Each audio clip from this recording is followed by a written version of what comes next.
If you are in the fitness industry and you're running paid ads, but you haven't thought about this system that I'm going to show you, then you're seriously missing out on potential profits. The system that I'm going to show you today separates the average fitness business owners to those who are really crushing it within the fitness industry. So if you are a gym owner, online coach, PT, anything like that, and you are running paid ads to drive customers through to your business, but you haven't got this system in place, then like I say, you are really missing out. But no need to worry, because I'm going to cover everything that you need to consider when it comes to building and implementing the system into your own business. Now, if you're wondering why I care so much about this, well, my name is Paddy. I run a fitness business marketing agency, and this is the very system that we use to ensure that we squeeze everything that we get out of our paid ads for our fitness clients. So if you didn't know already, the system that I'm speaking about is a follow-up system, okay? And this is what we call the relentless follow-up system, because it really allows us to squeeze everything we possibly can out of all of the leads that we're paying for. So with that said, I'm going to show you the system now. Okay,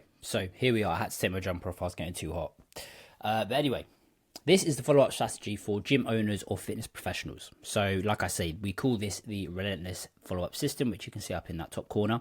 And I'm going to go through exactly the step-by-step stuff. So first, there's a bit of theory as to what, when, how, but then I'm going to go through the actual follow-up system so you can see everything. There's nothing being held back here. So what is a follow-up? So any form of contact with a lead. So this could be a call, a voicemail, an email, a text, a DM, anything like that. Anything that basically allows you to use the contact information that lead has left you to get in contact with them, to try and move them along within your sort of sales funnel, if you will. So when do we do this? Well, the first follow-up needs to be ASAP, okay, as soon as we possibly can. So 5 to 10 minutes after someone leaves their information is ideal. Now, why do we say that? Well, a study by MIT found that you are 100 times more likely to qualify your lead if you respond within 5 minutes instead of 30. Okay, so just by making this simple change of following up with a lead 5 minutes after they leave their information compared to 30 minutes after, we can improve the results that we see from our paid ads by 100 times. Okay, and we don't need to change our ad strategy. We don't need to write new copy. We don't need to spend more on ads. We simply need to pick up the phone 25 minutes sooner than we were. Okay, so hopefully this is a bit of a wake-up call as to how important follow-ups really are for your business and the actual results that you generate through your paid ads. So if you are running your paid ads at the moment and you're letting your leads stack up through the day and then you call them the next morning, then hopefully you can see now why that is completely flawed logic and a really bad approach to paid ads. Okay, you need to be as responsive as possible, because that's how you get the most out of these ads. The moment someone leaves their information with you, that's when they're warmest. That is when the likelihood of them actually converting into a customer is at its highest. So as soon as they press submit on the lead form that they're sending off to you, that's when the likelihood that you convert that lead is at its highest. So you need to capitalize on that. So how? In terms of a hierarchy, what's going to be the most effective way of us actually getting in contact with these leads? So sort of from a bottom down perspective, number one is obviously going to be a phone call. Okay, if we can speak to these people and they can hear our voice, we're going to allow ourselves to build a connection with them immediately. They can hear what we're like and they can make their judgments based on how we sound over the phone. And people can connect with that far easier than just getting a text from someone or a DM. So obviously we have phone call. If we can't get them on a phone call, then we need to leave a voicemail. Again, we want to be able to let them hear our voice so they know we're a real human, and then they can start to make their judgments as to whether we're trustworthy or they want to spend money with us just simply based off our voice. I know it sounds weird, but people do that. And then obviously we have some sort of SMS text, then an email, then a social media DM. Okay, so if we can only use one, then follow-up is going to be the most ideal form of follow-up. But of course, we can use more than one, and we want to be using more than one. We want to hit people with as many different touch points as we possibly can.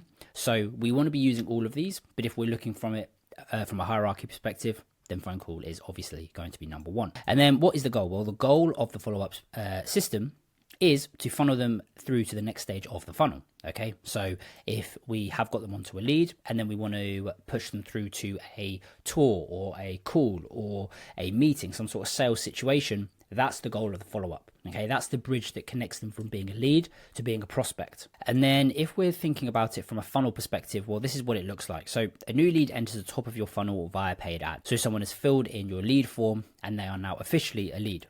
The new lead gets pushed through to the follow-up system, which is the system I'm about to show you. And then the new lead books themselves into the conversion event. So a call, a demo, a tour, a free trial, whatever it is that you're advertising, whatever your next stage of your funnel is, that's what the follow-up system does. It pushes them through to that next stage. So that's all the fluffy stuff, the theory. Now we have a really good idea of what it is, why it's important, how it might work. Now let's get into the meat and potatoes of it. This is the actual system. So basically you need to follow this follow-up sequence until you get in contact with a lead and you get a yes or a no out of that lead. Okay, so we call this gaining clarity with a lead. Okay, so essentially we understand whether they are interested or they aren't. And we need to not let up on that lead until we gain clarity. So a no is actually better than a maybe. A no is better than getting ghosted 5, 6, 7 times. Okay, because every follow-up takes time. Every follow-up requires effort and time. So if we can get a no out of the people that are just never going to convert in the first place, then that's ideal. So that's why we want to be relentless, because not only do we want to convert these leads into paying customers, which is obviously the main goal here, but if we can get a no, then you should actually see that as a little victory, because that's going to potentially save you minutes, tens of minutes, even hours in the future, because you're going to be constantly calling these people up when there's no chance they're going to convert anyway. So if we can get a no out of them, then just see that as a mini win because you've gained clarity. So the trigger for this system is obviously that a new lead leaves their information via a lead form. Okay, and as soon as that happens, they then get pushed through this system. So in the purple, we have sort of the time frame, so when these actions need to happen, and then in the blue box, we have the actions that are required. So in day one, we can see here there are 3 separate follow-ups that are going to happen on day one. Now this is important because, like I just mentioned, that first moment when a lead leaves your information with you, that's when they're most likely to actually convert into a paying customer. So we need to make sure that we're capitalizing on that. So that's why on day one, we're doing 3 separate outreaches to them, because we want to make sure that we're getting in contact with them on day one, because that's where the likelihood of success is at its highest. So 10 to 5 minutes after the trigger, so after they leave their information, we're going to call, leave a voicemail, text, and DM. So when I say call, what I mean is you double dial. So basically you call them once, and if they don't answer on that first call, then you immediately call them back up again. Okay, and the reason for this is it can sometimes break silence settings on phones, but it also just increases our likelihood of getting through to them. But if these 2 double dials don't make it through, then we leave a voicemail. Again, for that reason that I've just mentioned, we want to be able to leave a voicemail or talk to them in person or via the phone, but then they're hearing a human on the other side of the line, and that's going to allow them to build that connection. And then we also are going to send a text and a DM because, like I say, we want to hit them on as many touch points as possible and increase that likelihood of being able to get into contact with them. You know, some people might not be able to take a phone call, some people might not be able to listen to a voicemail, but they can read a text or a DM quite easily. Maybe they're at work, they're at their desk. So we want to be able to make sure that this is accessible to everyone. So then 2 hours after the trigger, we then do another call, again a double dial, and then at the end of the same day of the trigger event, we do a call, text, and DM. So at this point, we've left them a voicemail, we've sent them a text, we've sent them a DM, we've tried them again on the phone 2 hours after they left their lead information, and then at the end of the day, we just call them, text them, and DM them again. Okay, so obviously we don't want to leave loads and loads of voicemails, we don't want to leave too many texts and DMs. However, we can call them far more than we can leave voicemails, send text, or send DM. So you're going to see call come up far more than anything else, not only because it is the best form of follow-up, but because it's more acceptable to call people more regularly rather than blowing up their phone with DMs, voicemails, and so on. Here we are moving on to day 2. Now, day 2 through to 4 are also very important because this is where the lead is still somewhat new and our likelihood of getting in contact with them, and not only that, but converting them through to the next stage of the funnel, is at its highest. So basically, in the AM, we do call, voicemail, text, and DM. And then in the PM, we do a call. Okay, so you can see I've put the times here. Now, obviously, this needs to work into your schedule. But basically, in the morning or at the beginning of the day, we do this. And at the end of the day, we just follow up with a simple call. And that is exactly the same for day 2, 3, and 4.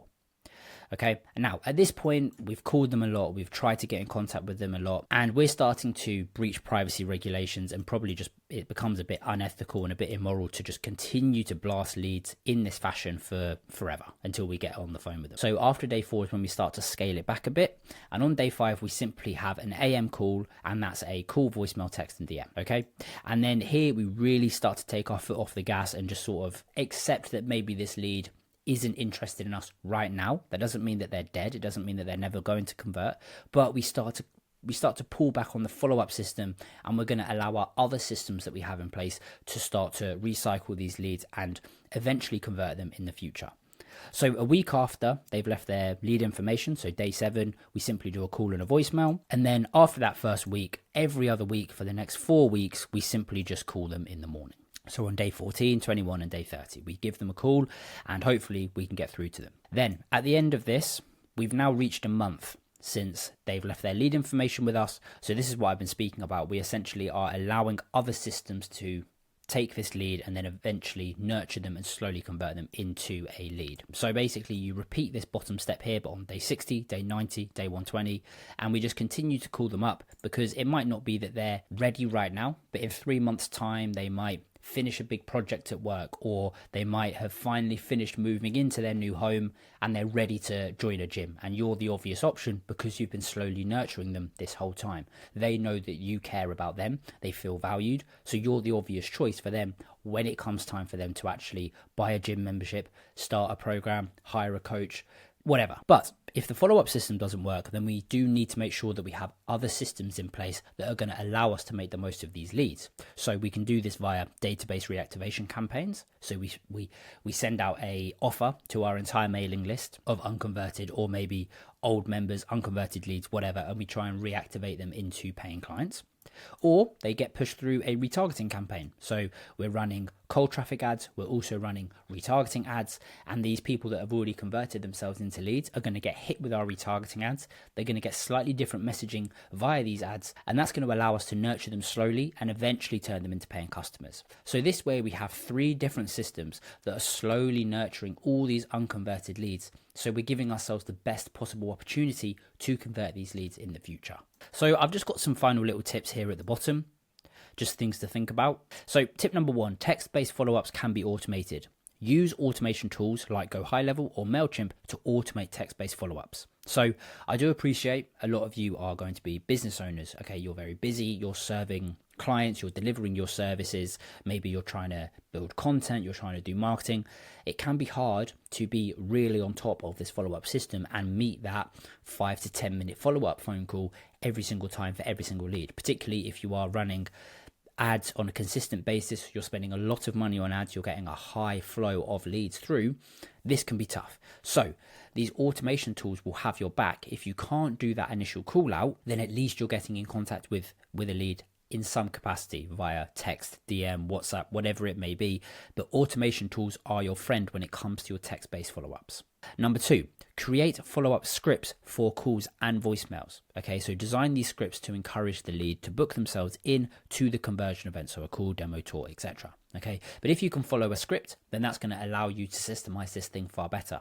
You can tweak the script, make it better, iterate it over and over again to the point where you have built out a very killer follow-up script. So tip number 3 is basically to create a system that alerts you every single time a new lead comes in. Okay, you can get emails or text sent right to your phone with the lead information on it. You can simply click on the number, call them straight away. So this is a system that you can put in place that's going to make it far easier for you to adhere to this follow-up system. Okay, it's just going to make everything run smoother and it's far less work for you. Things just come straight to your phone, you can click a button and you're already calling them straight away. And then tip number 4, and this is something that a lot of our clients do because this is so intensive and it's a massive needle mover for your business, but it can be hard for you as a business owner to take this system on and run it all by yourself. So basically you're going to outsource this to someone at your place of work, so someone that works for you, or you can just perhaps hire someone to just be on the phone constantly every single time a new lead comes in. It is their job to call them up within 5 to 10 minutes, follow the script and funnel them through to the next stage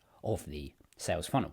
Okay, so someone who is primarily sat at a desk or maybe a reception area, particularly if you're a gym owner, if you have someone who's front of house all the time, this would be a perfect job for that person. So something to think about. Again, it is very possible for you to do this all by yourself, but it's not easy. So if you can outsource it or give this job to someone else, then that's going to be ideal. So that is everything that you need to know when it comes to a follow-up system. Okay, if you follow this and you're not doing this already, then I guarantee this is going to improve your conversion rates massively. And your return on ad spend is going to be far higher without you having to spend any more on ads, write new copy, design new ads, anything like that. You are simply just implementing this system into your ad system, and it's just going to be a massive game changer for the results that you generate through your paid ads. So if you enjoyed this and you want to learn about more ways to scale up your fitness business through effective marketing, then click on the video on the screen now.